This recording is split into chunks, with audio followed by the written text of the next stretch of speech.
copyright issues there? No, I'm never sure the copyright. So first off, you tape your paper onto a board. You just use masking tape. It works pretty well. Then you want to get some kind of lines onto your paper that you can begin to respond to with the color. So you can do that with a number of things. You could do it with pencil, you could do it with colored pencil, you could do it with charcoal, or a white crayon, which will act as a resist.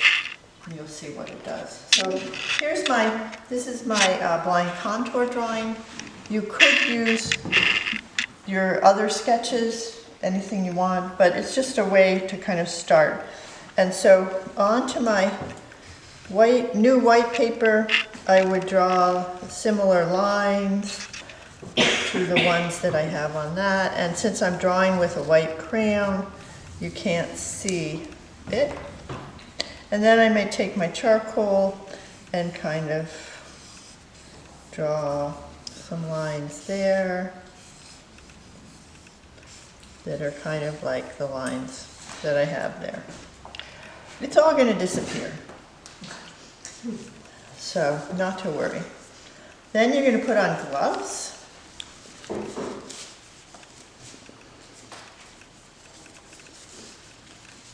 And your cold wax is in this little cup on your desk. And you're going to take some of that and put it onto the piece of cardboard that I gave you for a palette. And then I really suggest it for this first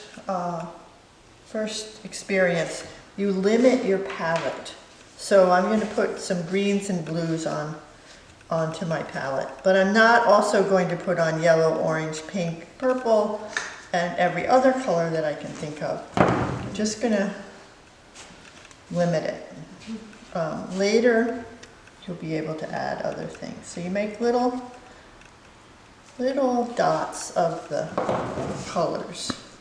And if you start kind of small, you'll figure out as you go, when you need more and how much and all of that. So I'm going to put on 2 greens and 2 blues.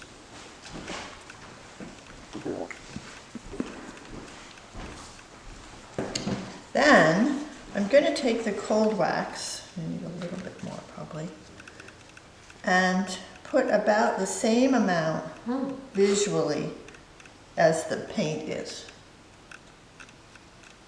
And mix that up.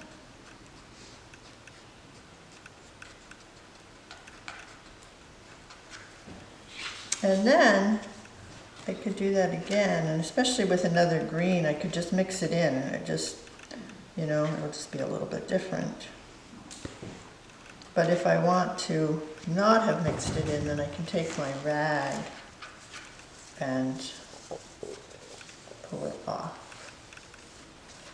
And then again, that's a little bit too much.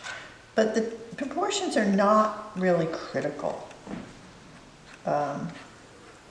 You want about half and half or more. You can have more cold wax than paint, and that'll just make it more transparent. So now I have 4 different patches of color. And then I just have to decide where am I going to put these. So you put them on with your palette knife and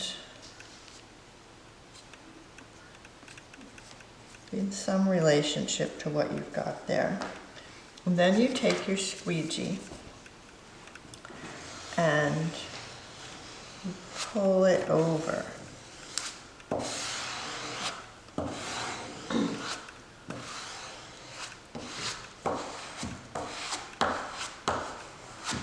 And then if you come closer, or maybe you can see from there, you can see what the resist does. You see how the resist shows up. Okay. Okay, so now I'm really just playing around, you know. Got some blues on there. So now I might take some greens.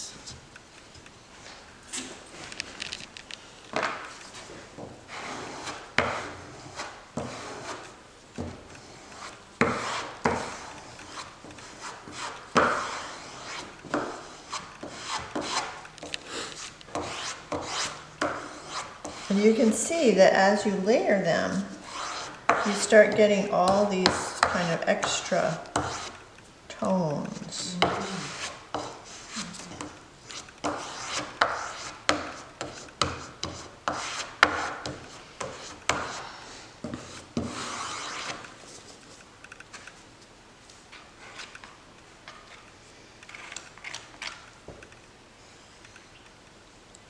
And at this point, you don't need to be too worried about what's going where. But you can see if I don't press down so hard with the squeegee, then this is where I just put the blue on. The blue will sit on top. Yeah. So for your practice, this first practice one, yeah, just have some places where it's a little thicker, some places where it's a little thinner, because then later we'll be able to see what we can do with that. Oh, we didn't get to use any of this yet. Let's do some of that. Let's see. Let's put that here. And it takes a little bit of practice with the squeegee so that you don't get lines in it that you don't want to get, like, Right. right? So I might want those lines, but I might not. So it's kind of like, how strongly do you press down? Right. So that's really your first stage of it. And then it has to set up, and then you can come on top of it with more layers. So I think I can show you that a little bit on another one that is already set up. Laura, can you put more white or charcoal after it dries on top of the layer, or would you not want to do that? You could do that, Okay. but we can experiment with that right here. Okay. Thank you. So here's Oh, some more white. So it's already yum. blue and a little bit of indigo. Interesting. And I could also say, okay, this is going to have some relationship to that original drawing. And put that in. And then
And it doesn't only have to get darker. You can also add weight back into it by doing that. And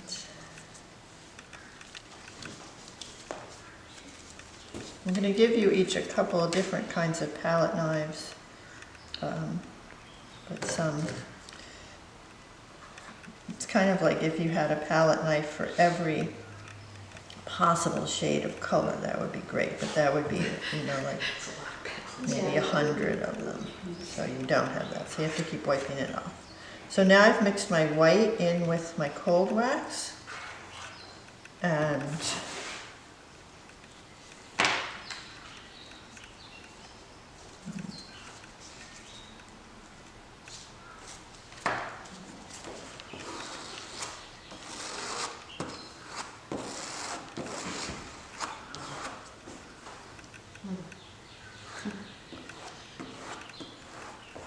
so you can also put it on thicker like that, then scrape back into it, and then, well, scrape back into it and let it sit while you eat lunch. And then when you come back over it, it'll get muted and just be a little bit of, a little suggestion of that line that you gave. We can do that after lunch, we can practice with that. So that's the basic start of it, and kind of get it happening, and then let it set, and then we'll come back and work on it some more. So, yeah, That sounds great. good.